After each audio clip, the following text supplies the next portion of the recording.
afin de partager, discuter, apprendre, rencontrer, s'informer et comprendre ensemble sur tous les sujets concernant l'éducation et la famille. Bienvenue ici à votre podcast Éducation Famille. Bonjour et bienvenue à votre podcast Éducation Famille. Bienvenue pour la 100e fois. Youpi! Bravo! Oui! Merci 100 fois. C'est le 100e podcast aujourd'hui. Qui l'eût cru qu'on allait se rendre jusque-là? Du moins, je voulais me rendre jusque-là. Ce n'est pas fini, c'est le 100e aujourd'hui. Et avant tout, naturellement, je veux vous remercier pour tous ceux qui sont là depuis le début, ceux qui sont arrivés par la suite, pour mes invités aussi, ceux qui ont accepté, dès les premiers invités, qui ont accepté d'emblée de venir s'asseoir avec moi, parler de leur parcours, parler de leur expertise, partager leur vécu. Et ce fut de fameuses, très belles rencontres que je chéris et que je chérirai pendant encore longtemps. 100 podcasts, pas nécessairement 100 rencontres, parce qu'il y a eu des podcasts qui ont eu 2, même parfois 3 parties. Pourquoi? Parce que justement, j'aime bien prendre le temps. Ça prend le temps qu'il faut. Ça prend le temps qu'il faudra pour bien rencontrer mes invités et entendre ce qu'ils ont à nous dire.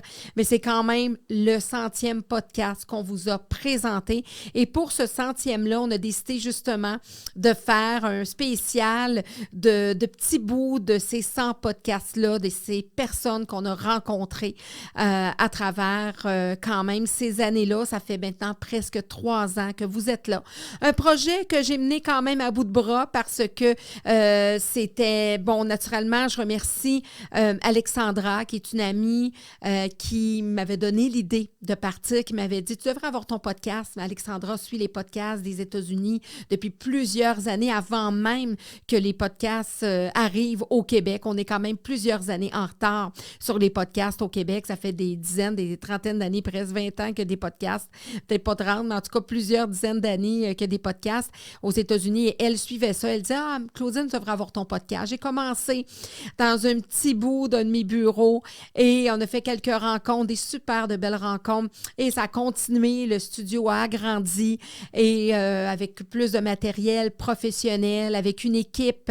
Alors, je remercie les gens qui sont là depuis le début, ceux qui m'ont encouragé, les gens qui sont venus m'aider à la technique, Patrice, Éric, vraiment les gens. Je remercie Juliette qui est avec moi encore là aujourd'hui et donc qui fait en sorte que je puisse vous partager les podcasts. Je vous dirais que je remercie même parfois les personnes peut-être qui n'y croyaient pas ou plutôt aussi des fois, des personnes que j'ai payées trop cher pour me faire dire que je devrais me dénaturer et que je ne devrais pas inviter telle personne ou telle personne et que je ne devrais pas m'abaisser à tel niveau en invitant telle personne.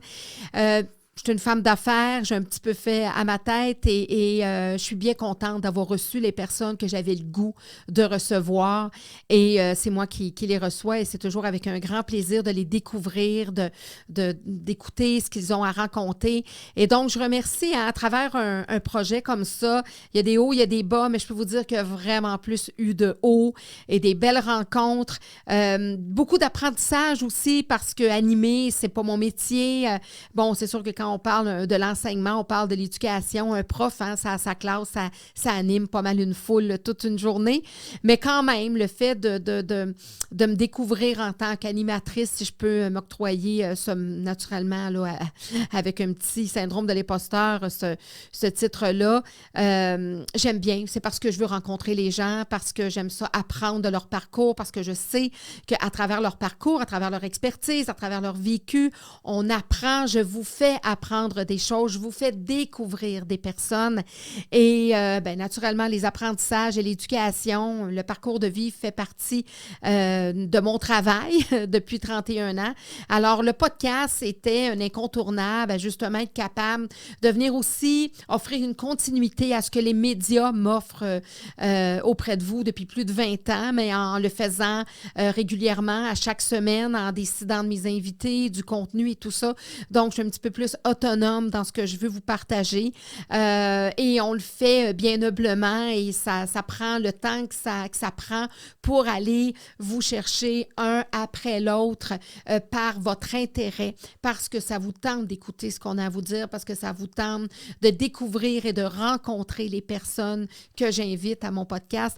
Alors, c'est le 100e aujourd'hui et on va se rendre facilement, j'ose espérer, à 200, 300 avec un autre projet qui va être parallèle à tout ça, qui encore va être là pour vous parler d'éducation et de famille.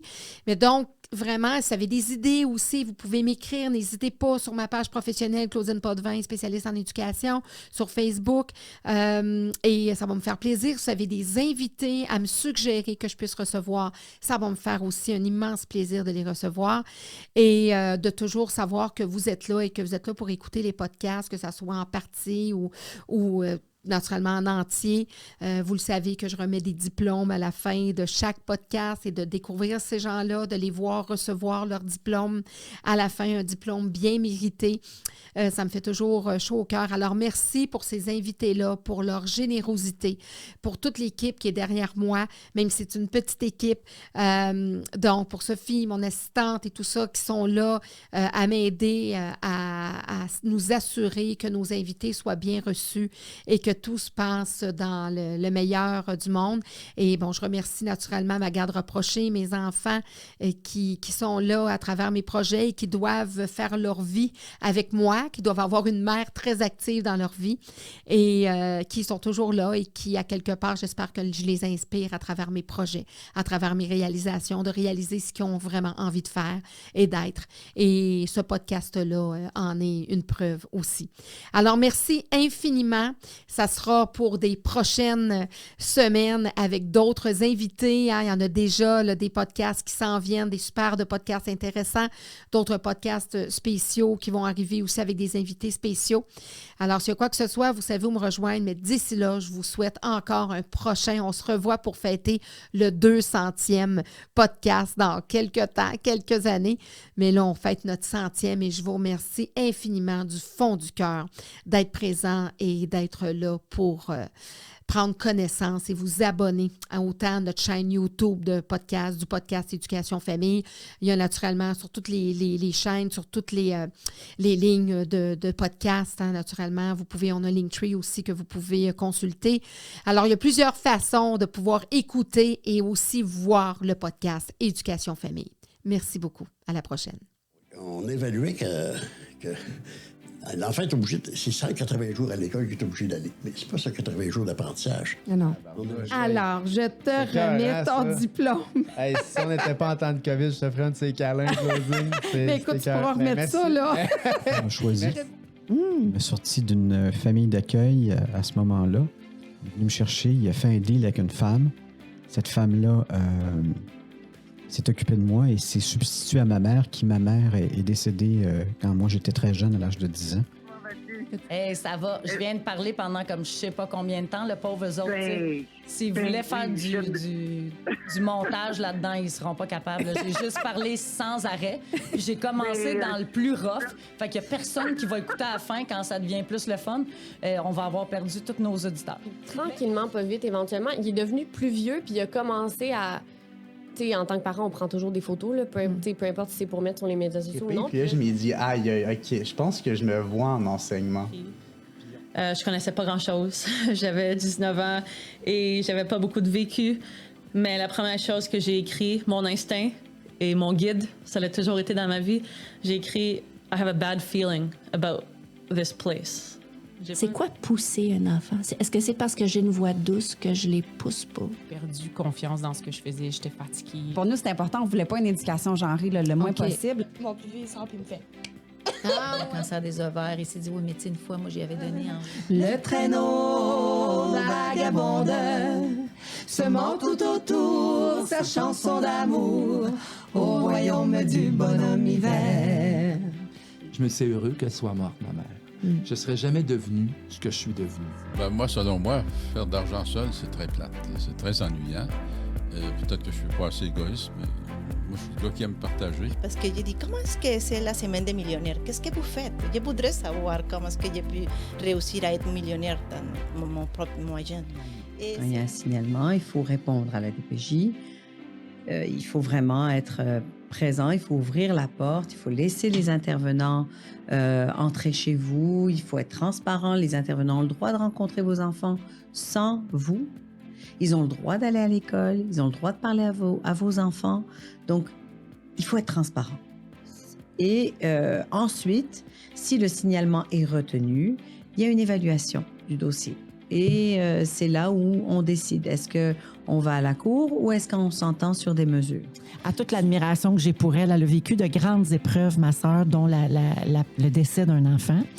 Puis elle est hyper résiliente, elle est vraiment forte. Puis oui, on est très différentes. Ma sœur est plus réservée, elle est plus en retrait. C'est pas quelqu'un qui va prendre la place dans un souper. Tu sais, elle est vraiment différente de moi. Moi, je suis tout le temps celle qui parle fort, qui veut faire rire tout le monde. Puis même petite, on était comme ça. On prenait des cours de danse, puis là, à la fin de l'année, il y avait un spectacle, devant les parents. Puis moi, j'étais en avant, puis je voulais que tout le monde me voie. Puis ma sœur était en arrière, puis elle se décrottait les ongles. On rit toujours de ça, on raconte toujours cette anecdote-là parce qu'elle nous représente parfaitement. Quelque chose on peut seulement regretter, quelque chose qu'on n'a pas fait plus exact. tard. Le meilleur ami de la peur, c'est le temps. Tu sais, quand tu dis, je pourrais peut-être faire quelque chose, puis là, t'attends, tu mets de l'engrais, là. Donc... Il y a un incident qui est arrivé le 1er novembre 1984, lorsqu'un petit garçon de 4 ans, Maurice Vien, jouait devant sa maison avec un autre ami. Et un monsieur s'est promené en voiture, puis il avait rempli le siège avant avec une montagne de bonbons. Mais c'est surtout d'axer l'intervention sur les intérêts de l'enfant, même s'ils sont restreints. Vraiment, y aller, tel acteur a dit ça, essaye de voir si ça peut te faire penser à quelque chose pour cette situation-là. Ou prends une force que tu as déjà utilisée dans le passé pour traverser un problème, puis transpose ça au présent. Même si ça n'a pas tout à fait rapport, au moins, ça va te donner un outil pour t'améliorer là-dedans. Quand il revenait, il racontait comment le monde était, puis ma mère, elle disait toujours que le ciel de chaque pays, c'est une autre couleur. Puis moi, j'étais tellement jeune que je pensais, mettons, si j'en vais en Turquie, peut-être le ciel est jaune, tu sais. Mais j'avais pas compris qu'elle voulait dire que les cultures, la façon d'habillement, le monde, tout est différent. Fait que moi, arrivant en Turquie, la première chose que j'ai faite, je regarde le ciel, mais je vois, c'est bleu encore, mais... D'après moi, c'est pas assez loin, le Turquie. Peut-être en Grèce, c'est une autre couleur. C'est drôle, la perception d'un enfant. Oui, c'est ça que je raconte ça au monde, puis les homosexuels ont de la misère à être d'accord avec moi ou à me donner raison ou à comprendre. La plupart des gays disent qu'ils ont toujours été gays puis ont toujours su qu'ils étaient gays.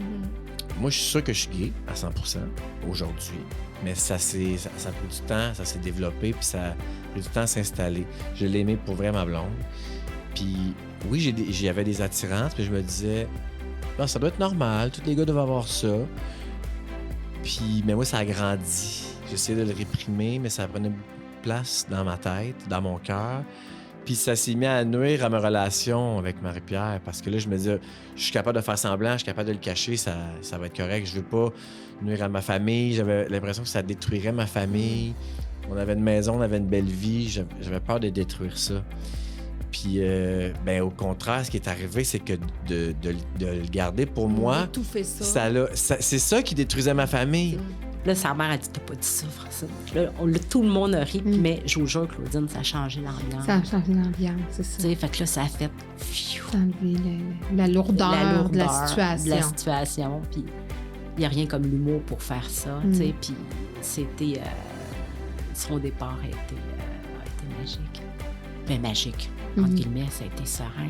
Pas parce qu'on veut jamais voir partir un enfant, là. C'est pas parent qui veut ça. On a des gestes, on appelle ça des gestes figuratifs, c'est-à-dire que tu dessines ce que tu dis.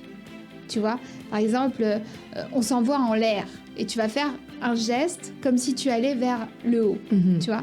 C'est que c'est cohérent, c'est un geste de... Voilà, mais si on le faisait vers le bas... Exactement. Eh bien, c'est exactement ce qu'elle faisait. C'est-à-dire qu'en fait, elle faisait des gestes mais qui collaient pas avec ce qu'elle disait. Et je pense que même les gens qui sont pas formés dans le langage du corps, inconsciemment, ils perçoivent ça. C'est comme quand... Parce qu'ils se disent, il y a un truc qui cloche, elle est bizarre. Il faut que tu sois capable de voir loin, premièrement. Donc, comment qu'on fait ça? Donc, c'est comme aux échecs, tu essaies d'être 2-3 coups avant les autres. L'attention est plus difficile. Les enfants sont surstimulés. Les profs en éducation, ils ont un grand concurrent, c'est YouTube. Les enfants, ils s'attendent à avoir quasiment un show. Faut capter leur attention. On parle du TDAH, mais pas juste ça. C'est que il y a tellement de facteurs qui font en sorte que les enfants sont émotionnellement un peu poqués. Ils ont des problématiques à la maison qui sont bien différentes d'il y a 20 ans. Ouais. Et puis, on le voit en classe. Il y a des enfants qui sont profondément malheureux, ce que je voyais pas il y a, on dirait, 15-20 ans. Pas autant que ça. Voyez-vous l'image que j'ai là? Un enfant naît, un jour, on le met debout, puis on le suit. Un jour, l'enfant se retourne puis dit « Merci, ça va, je peux y aller tout seul. » Voilà. Et je suis un partisan qu'on fiche la paix aux enfants. Que voulez-vous dire par là? On veut trop les stimuler, on veut trop les... Ouais, c'est-à-dire, le moins de règles possible dans la maison, le moins possible. Puis celles qu'on a, on y tient puis on les garde. Il y a une série de règles totalement inutiles, là.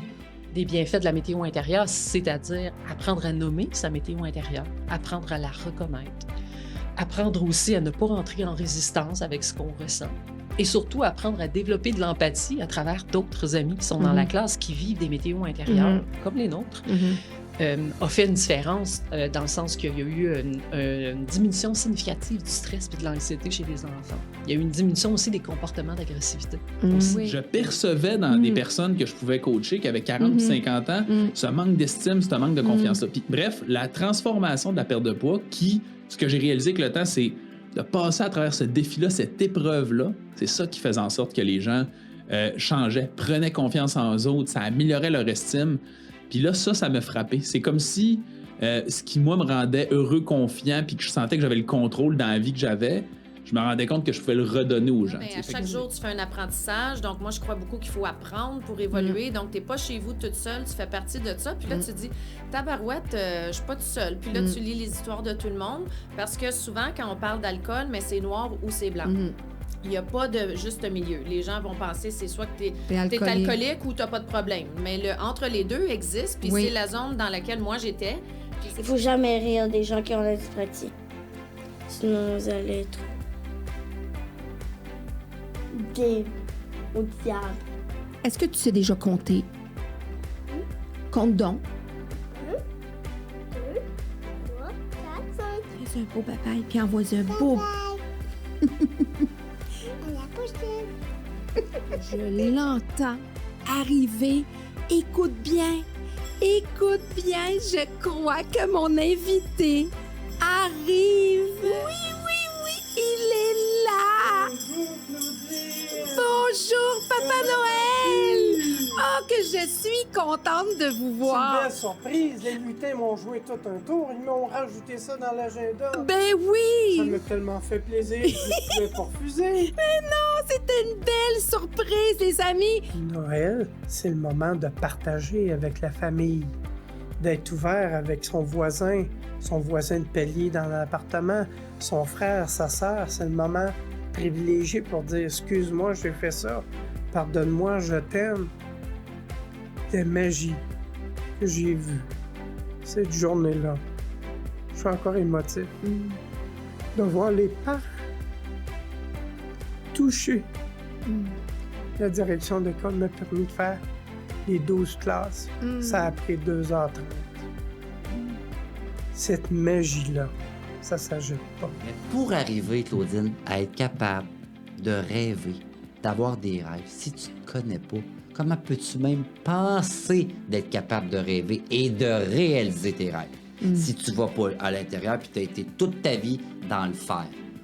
Fais l'âge des enfants, va là. Mon bonheur dépend de mon amie est contente, bon, je suis bien contente de ça. Toujours à l'extérieur, aller chercher de l'amour partout à l'extérieur. Comment tu veux penser qu'un jour, tu pourrais réaliser tes rêves? C'est impossible, Claudine. C'est comme les avocats en droit de la jeunesse qui gèrent entre 400 et 500 dossiers par année. Excusez-moi, là. Pensez-vous qu'en gérant 400-500 dossiers d'enfants, on est capable de représenter ces petits clients-là comme il faut.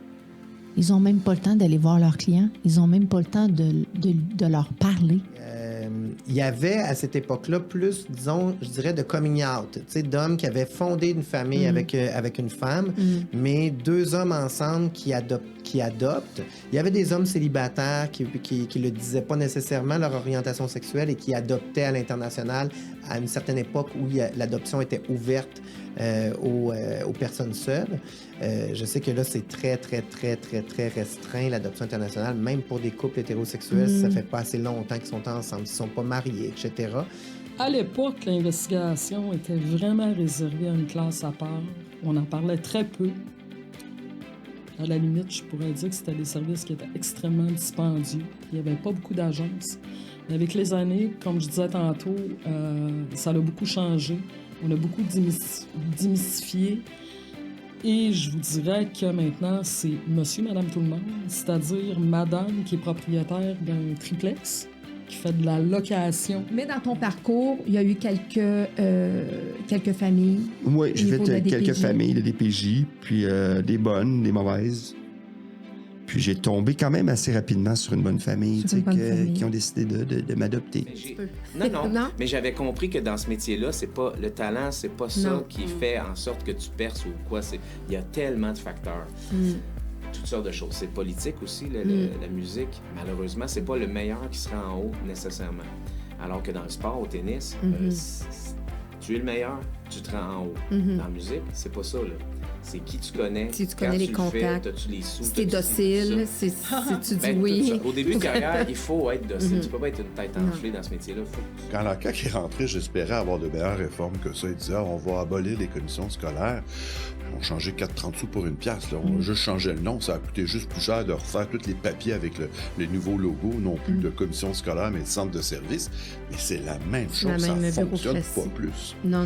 Et le problème, il est là. On a trop surchargé l'école de bureaucratie. Autant pour les profs, j'entendais aussi des commentaires, même au niveau des médecins, là, je veux dire, ils ont tellement de rapports à remplir qu'ils perdent un temps énorme. Ils n'ont plus le temps de voir des patients. C'est la même chose à l'école. Pour ça, je suis devenu pompier. Pompier, pendant combien de temps? Au moins une dizaine d'années. OK. Donc, vous avez changé de carrière? J'ai changé de carrière. Je suis devenu préposé aux bénéficiaires avec le cours Legault durant la pandémie. Je suis propriétaire d'un centre de massothérapie et d'esthétique dans l'Est de Montréal. Moi, je suis agente d'accueil pour un centre pour femmes qui s'appelle F aux femmes à Merciès. Présentement, je travaille encore là-dedans au CLSC de Laval. Puis aussi, j'ai une ressource pour personnes âgées. C'est une RTF, ça s'appelle. Oui. Ressource de type familial pour les personnes âgées, mais en santé mentale. Donc, vous avez ça chez vous à la maison. Exactement. En fait, ce que j'aimerais partager, c'est l'expérience que j'ai vécue avec mon garçon. Donc, il y a des difficultés d'apprentissage. Donc, il a été diagnostiqué TDAH un petit peu plus tard au niveau du parcours scolaire. Jacques, alors Jacques, vous êtes au Salon de la Femme parce que vous saviez qu'Annick était ici. Oui. Vous aimez beaucoup Annick? Beaucoup. Vous la suivez depuis le début? Depuis ses débuts, oui. Ses débuts, salut, bonjour, etc. Hein? Oui. Bon. Que faites-vous dans la vie, Jacques? Je travaille dans une manufacture de linge pour femmes. OK. Fait que vous êtes dans le concept. Là. Vous êtes au Salon de la Femme, vous travaillez dans une manufacture pour femmes. Oui. C'est super.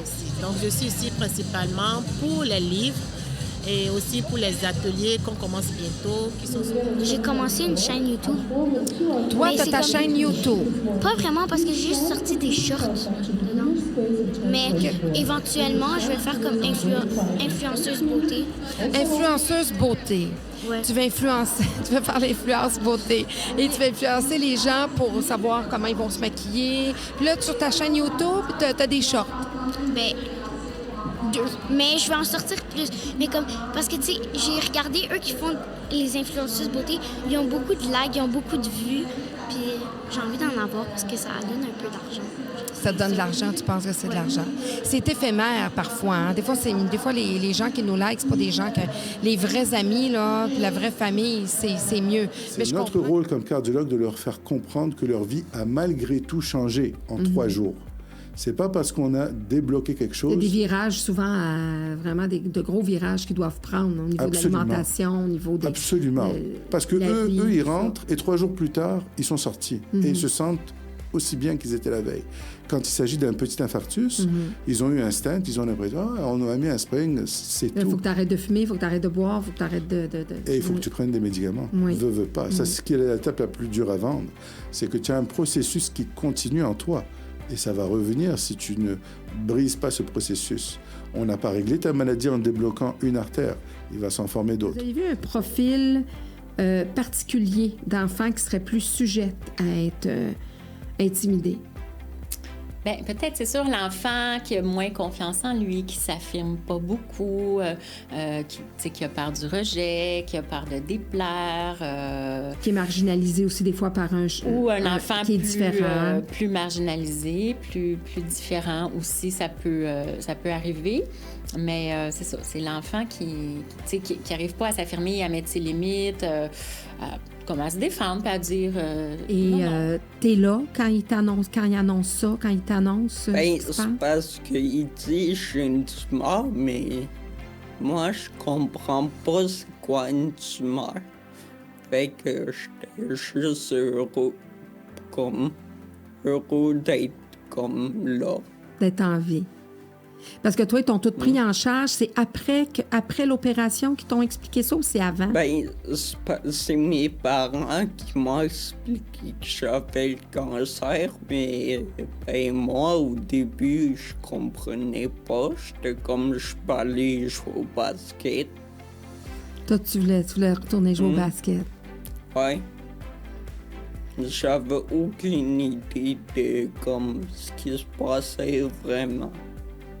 Pas longtemps, mais il y a des parents qui sont venus me voir et je me suis dit, c'est mission accomplie. Oui. Il y a une maman qui est venue me voir dans la cour d'école de mes enfants qui m'a dit, j'ai lu ton livre avec ma fille et j'ai tout compris.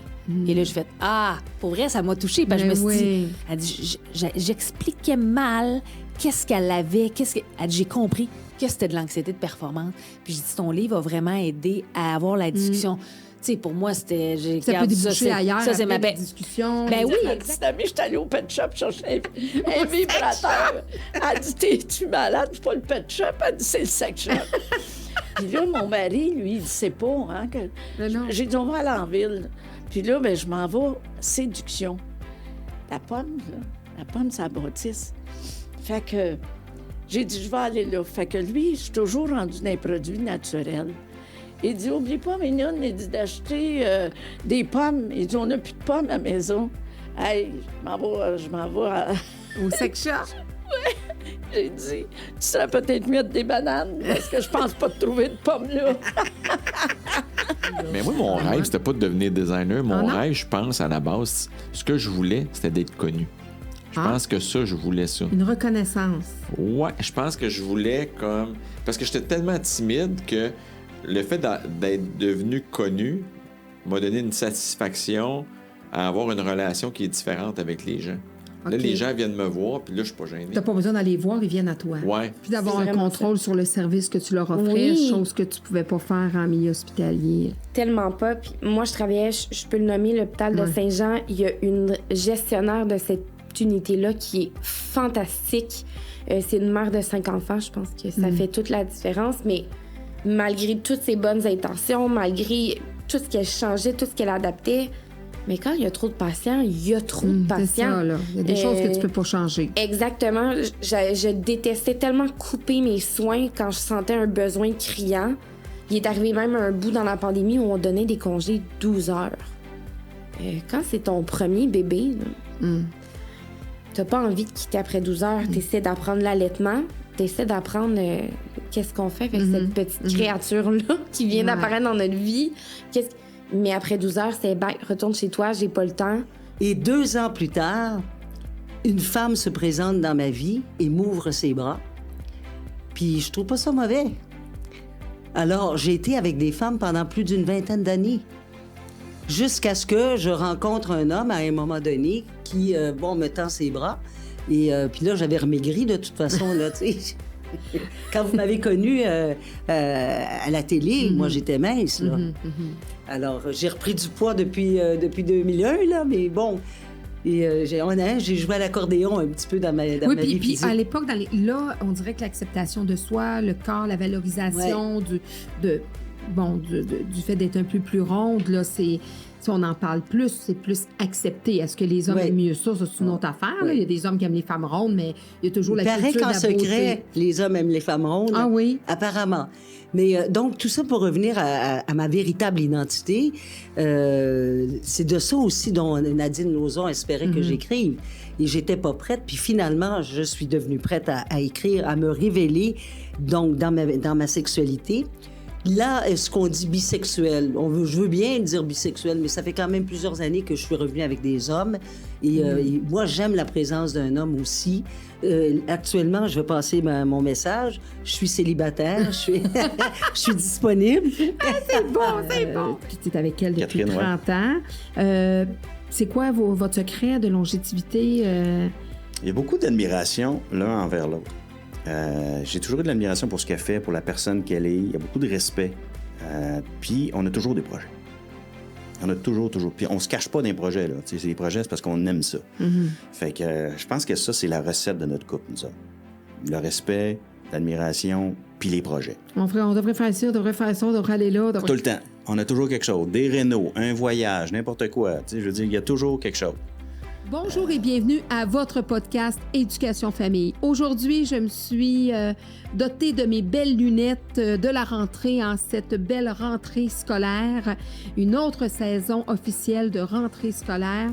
Et nous en sommes, croyez-le ou non, à notre 69e podcast. Non, parce que, tu sais, même, on peut dire... tu sais, l'école, c'est la deuxième maison des enfants. Ça, j'ai lu ça, là. Mais, tu sais, tout d'abord, il faut que la première maison, ce soit les apprentissages de base de l'éducation. S'il y a une éducation déjà qui est faite, je ne dis pas qu'on ne peut pas en faire en enseignement là, quand on est à l'école. À travers l'instruction que nous on fait, on va faire l'éducation. On va continuer ce que le parent a entrepris, mais là, c'est comme s'il n'y a pas rien entrepris ou à peu près pas. Je savais pas que c'était elle. Donc, ce que j'ai vu, c'est... je l'ai vu là, puis là, j'ai entendu un coup de feu. Puis bang! Puis là, on est tombé au sol, moi puis le suspect. Puis là, j'ai vu qu'il commençait à être blanc. Sa peau devenait blanche parce qu'il était blessé. Puis il commençait à faiblir. Là, j'ai dit, allez... Puis là, j'ai vu que j'avais mon gun. Puis j'ai dit, allez, ouais, OK, menotte. Puis finalement, je me suis relevé debout. Je dis, non, fuck. Puis qu'est-ce que j'ai fait? Tu pensais que c'était toi qui avais tiré? Non, c'est pas ça. Je savais que quelqu'un avait tiré. Peut-être ça aurait été moi, mais qu'est-ce que j'ai fait? Pourquoi je me suis battu avec ce gars-là? Ben oui, parce que t'aurais pas dû, selon... C'est là que tu disais l'erreur. C'est ça que tu disais l'erreur que t'as faite tantôt. Je me suis mis à risque, puis j'ai forcé ma partenaire à faire feu parce que j'étais plus capable de faire feu. Même avec le mouvement Moi aussi, malheureusement, oui. OK. Les victimes tombent souvent dans les pièges de les prédateurs agresseurs. C'est triste à dire. Quels sont ces pièges-là? Oh, mon Dieu, t'es fine, t'es belle. Oh, je me sens tellement mal, tu sais. Est-ce que tu peux rester la nuit? Est-ce que, tu sais, ben, je vais seulement que j'aime câliner, tu sais. Alors, ça commence toujours avec... les cadeaux aussi. Les cadeaux, les sous pour les jeunes. Je vais t'acheter un iPad. Ah, t'aimes ça, les iPods? Je vais te les acheter. Oh, ça me fait rien. Tu me fais tellement plaisir. Tu sais, c'est l'apprivoisement. Le prédateur va demeurer le prédateur. Les sentences, encore là, faut être capable de faire prouver hors de tout doute raisonnable que la personne a fait ce qu'elle a fait. Et par la suite, c'est le branle-bas-le-combat avec les sentences. Mais après ça, à cause de Phoenix et à cause de l'école alternative, j'ai été capable de me réintégrer à l'école et ça va beaucoup mieux. Et vous avez trouvé une autre option? Oui, exactement. Et je vois même une façon pour continuer dans la scolarité. Quand je pensais que j'allais arrêter en secondaire 3. En secondaire 3, toi, l'école. Qu'est-ce qui te rendait anxieux à l'école? Parce que je connais bien ces écoles-là, puis c'est pas parce que c'est des mauvaises écoles. Là. Qu'est-ce qui te rendait anxieux? C'est vraiment juste l'école. Le fait de devoir aller quelque part à chaque jour et juste toute la pression, tout le monde, tout le son, c'était genre une... Il y avait trop de monde. Il y avait trop. À mon avis, de mon expérience en tant que voilée, c'est des gens qui ne sont pas voilés qui parlent. Et bien sûr, l'humain, il a tendance à mal évalué la situation. Donc moi, en tant que musulmane, je porte le voile et je peux vous garantir, avec le voile, je me sens 100 fois plus confortable que sans le voile. Ça me rend plus forte, ça m'encadre mentalement dans ma perspective, dans ce qui importe vraiment dans ma vie.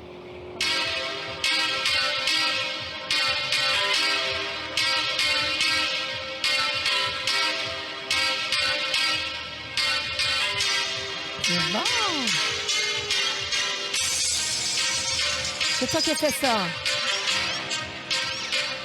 Mais ça a pris comme 2 mois. 2 mois à faire ça. Ça dure combien de temps? Ouais, c'est cool. C'est drill. Ça, c'est drill. Ça, c'est comme... Ça, c'est UAK drill. Alors, qu'est-ce que t'aimes de ta génération à toi, puis qu'est-ce que t'aimes moins? Qu'est-ce que j'aime de ma génération? Je pense qu'il y a une grande ouverture d'esprit. On est quand même ouvert, on essaie d'entendre les différents discours. Que parfois, je trouve que des fois, plus... je pense que c'est quelque chose que toutes les générations, au fil du temps, on finit par être comme notre génération, c'est la meilleure, puis on ne peut pas nécessairement entendre les idées des nouvelles. Mais je pense que justement, dans notre génération, je pense que notre défi, c'est justement de faire place à plus de discours, puis essayer de mêler tout le monde, puis de joindre tout le monde. Un enfant, même dès l'âge de 2 mois, normalement, il y a un contact visuel qui est établi avec nous. Donc, il va s'intéresser à nous, il va nous regarder.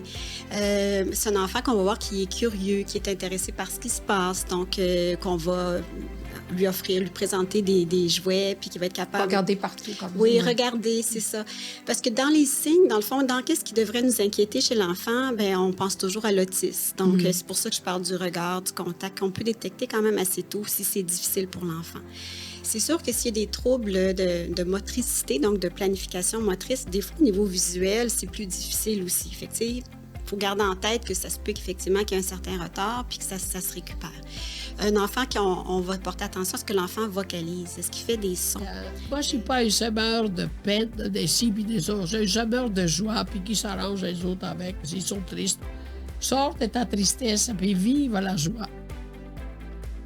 Puis les gens me disent, ben oui, mais il faut avoir des biens. Non, fatigue-toi pas. C'est pas avec les millions que tu trouves la joie. Non, c'est quand tu allais acheter de la viande, mettons, chez le boucher, à ce moment-là, ils te mettaient ça dans les papiers voyons. De cire. C'est pas un papier de cire? Oui, c'est ça. Papier ciré. C'est ça. Puis ils te mettaient tout ça là-dedans. Fait que qu'est-ce que tu faisais avec ça? Nettoyais le poêle avec ton papier ciré, puis tu sacres le papier ciré dans le chaud. Il reste plus rien. Aujourd'hui, si tu achètes de la viande, c'est dans des contenants en plastique ou en forme. Tu sais, veux dire? Ça, tu vas être obligé de l'acheter. Puis là, ben, il va se détériorer dans combien d'années? On ne sait pas. Aux enfants, j'ai dit, ma jeunesse, je la changerais pas pour la vôtre. Ah non? Oh non, je trouve qu'ils sont trop occupés. Ils ont pas assez de temps pour eux autres. Je les regarde aller, là, c'est la course tout le temps. Nous autres, on apprenait à relaxer un peu, là. Vous preniez le temps, vous pouviez être vraiment des enfants. Ah, ouais. Je trouve que les enfants aujourd'hui, là, sont fins, c'est ça. Ils sont évolués à côté. Nous autres, dans le temps, mais c'est vrai qu'on n'avait pas tous les moyens qu'ils ont aujourd'hui. Si, mais avant, les femmes portaient le nom de leur mari. Puis on a de la misère, hein? Quand tu m'as demandé mon nom, j'ai même pas dit Tocoste. J'ai dit encore Picard. Parce que... puis j'ai été connue tout le temps, tu sais, par mon nom de femme. Parce que quand j'ai commencé à travailler, c'était toujours Madame Picard, Madame Picard, Madame Picard. Fait que j'ai pas vu jour de changer à un moment donné, puis que les gens... Comment elle est plus là, Madame Picard, tu sais? Ça fait que j'ai gardé le nom. Puis dans le fond, ben mes enfants, c'est des Picards. Oui. Bon, ben... Fait que là, vous prenez le nom. Je sais pas qu'est-ce qu'il y avait eu, une petite ostination, pas grand-chose, tu sais, pas une grosse chicane, mais là, ça venait d'arriver. Alors elle dit, parle-moi pas, je te parle plus. En étant en auto. J'ai dit OK, mais j'ai dit, je t'avertis là, je pèse sur le gaz et je le lâche pas tant que tu m'as pas parlé. Alors là, pèse sur le gaz, là j'étais rendu sur l'accotement. Là, elle dit, mais t'es fou, t'es malade. J'ai dit, ça va, tu me parles. Un adulte qui me dit, moi, j'ai un élève, j'ai un enfant qui est toujours en train de tester les limites. Moi, je dis, est-ce que vous testez les murs de votre maison? Non, parce qu'ils ne bougent pas. Alors, l'enfant qui teste les limites, c'est parce que les limites bougent. Oui. Ils se déplacent. Tu sais, quand tu vas voir frapper le mur 2-3 fois, là, oui, lui rappeler que les murs sont là, mais avec la sensibilité, avec du cœur, pas en punissant, pas en vargeant dessus. Bienveillance, ça. Arrêtons d'avoir ce discours-là puis de dire que dès qu'il y a quelque chose qui est féminin, c'est automatiquement moins bon. Dès que tu es un homme qui porte une robe, tu es automatiquement moins quelque chose. Pas du tout. Pas du tout. Ça veut juste dire que tu t'exprimes différemment. Ça veut dire qu'il y a peut-être... Il y a des choses pour lesquelles tu vas avoir des forces, d'autres que tu vas avoir des faiblesses. On est tous comme ça. On est tous à un moment donné meilleurs que quelqu'un, puis moins bons que quelqu'un d'autre. Tout le monde. Tout le monde. Alors, arrêtons d'automatiquement associer le comme une fille ou tout ce qui est féminin à quelque chose qui est moins fort, moins bon, moins vite, moins performant. Quand je le serre, là, je le serre fort, je me lève dans ma tête, là, je dis merci Seigneur de pouvoir encore serrer mon mari à 84 ans, là, 87 ans, d'être capable de le serrer, là, puis d'aimer autant. Et tu fais les pots, par exemple? Mais des fois, c'est dur. Des fois... Je trouve ça dur. Non, des fois, il dit... Non, il dit plus. Qu'est-ce que vous retrouviez chez votre conjointe, chez Hélène? La tendresse, la compréhension. Juste... Mon petit loup, là, c'est... Je l'ai pas aimé juste à cause de ça. Mais on se regardait dans les yeux, puis on se comprenait. Mais il y a bien des fois, je regarde du monde, quand je vous parle dans les yeux, mais je sens pas que... Tandis que... Il y a plusieurs qui disaient « Hey, ça fait 30 ans que vous êtes ensemble, puis vous avez encore les yeux pétillants. Oui, mais qu'est-ce que tu veux que je fasse? Je suis pas pour me beurrer les yeux noirs. Non. Ils sont de même. Puis effectivement, mon amour, c'était ça. On se regardait et on se comprenait. Fait que quand vous dites qu'est-ce qu'il y avait, elle avait tout. Je peux pas dire qu'il manquait de soi.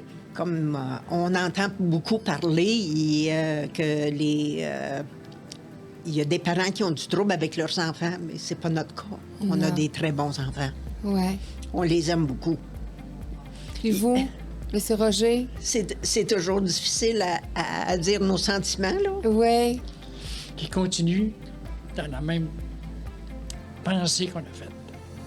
D'aimer la vie? Oui. D'être positif? Tout le temps. Puis que vous les aimez? Oui. Que vous leur faites des beaux câlins? Ah oui. Au début, vous en avez fait moins, mais avec les années, vous en avez fait plus. Ah oui. Gardez Au début, l'humour. on n'osait pas, mais là, à chaque fois qu'on se voit, qu'on arrive chez eux ou qu'ils viennent ici, c'est le bisou, puis quand ils repartent, c'est le bisou aussi. Je dis pas que tous les problèmes physiques viennent de problèmes psychologiques, mais je pense que une dimension psychologique négligée depuis longtemps déclenche des alarmes qui deviennent de plus en plus fortes. Puis je pense que ça peut déclencher pas mal n'importe quelle alarme physique. C'est ça. Fait que quand on voit qu'on a des alarmes, je trouve que ça vaut la peine d'aller zioter, là, s'il n'y aurait pas quelque chose de psychologique caché derrière. Ouais. L'équilibre. L'équilibre, puis de se laisser de la place dans un couple Oui. aussi. Peu importe combien les gens qui nous regardent sont à la maison, là, il y a mettons, on a une famille, puis vous avez 3 enfants, ben dans votre cas, c'est le 3-2-1. Dans le sens où, est-ce que c'est le 5-2-1? Dans le sens où vous êtes 5 à la maison, puis c'est important d'avoir des moments à 5 à la maison qui sont vraiment importants. Et pour que le couple soit fort dans le 5, il faut qu'il y ait des moments de 2 aussi. Parce qu'avant d'être parents, vous étiez un couple. Puis si le 2 va bien, ça va être facile dans le 5. Oui, bien sûr, on a la famille et tout ça, mais c'est toi, c'est ta vie. C'est toi qui dois décider. Oui. C'est ça que je veux, c'est ça que je veux pas. OK, allez, essayez. Tu vas perdre rien. En tout cas, vous regrettez pas ce parcours-là. Non, qu'elle était marocaine, par exemple. On peut avoir des problèmes. Oui. Et pire, parce qu'il parle la même langue. On va dans sa langue. Va pas comprendre ce qu'il dit ma mère. Et vice-versa. Je suis tranquille. Tu Oui. comprends les choses. Ma mère, elle m'a dit qu'est-ce qu'elle a dit. Je lui ai dit, elle t'aime. Ah, ok. Moi aussi, je l'aime. Imagine s'il parlait la même langue. Moi, je suis un autodidacte sur la famille. OK. Moi, il y a très longtemps, à l'âge de 15 ans, je voulais être papa. Pourquoi exactement, je ne l'ai jamais su. Je voulais être papa à 15 ans. C'était mon plan de carrière. Je voulais 12 enfants. Tout ce qui a une forme, tout ce qui est petit va développer la motricité fine. Et l'enfant a besoin de beaucoup de temps pour manipuler les choses librement, incluant des outils. Les outils, les crayons et les ciseaux, c'est pas juste à la maternelle que c'est utile. Donc, l'enfant peut commencer à explorer ça très jeune. Encore là, c'est pas de lui enseigner, c'est pas de dire voici un coloriage de 3 ans au coloris. C'est juste papier, crayon, ciseaux, supervision, bien sûr. C'est juste de tenir un crayon dans ses mains. Puis de... OK, merci. À la prochaine. Puis bonne et sainte année. Merci, Sœur Angèle. Au plaisir.